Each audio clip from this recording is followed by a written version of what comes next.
So, the last observation I'd like to make on the book is about fear.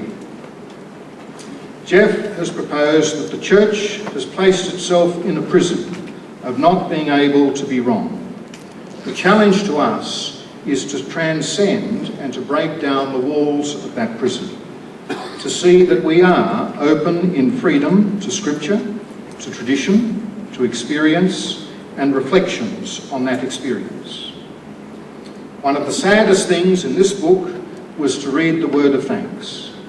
It says much about the need for change, that in the atmosphere that prevails within the Church, I would be creating difficulties for them if I gave their names. They know who I mean, and to each one of them I offer my sincere thanks for their comments and support.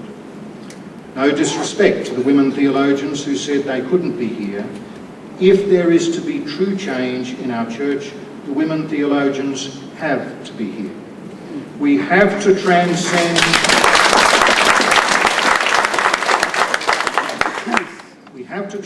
the fear and to have the confidence that truth and the great gifts of the Spirit, love, joy, faith and hope, will see us through. And so it's in that context I'd like to conclude with the meditation that Geoff writes on the chapter, A Government in Which All Participate. I will be your God, and you shall be my people. This idea, expressed time and again in the Scriptures, expresses the essence of the covenant, the great bond that united God and the people of Israel. No people, however, can live its life with only a vast idea to guide it. People demand concrete expressions of the larger idea, homely, down-to-earth things with which they can identify.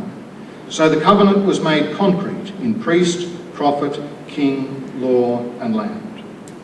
It is unfortunately all too possible to accept the beautiful ideas but reject all proposals for their concrete expression. And yet a denial of imperfect and contingent expressions quickly becomes a denial of the beautiful ideas themselves.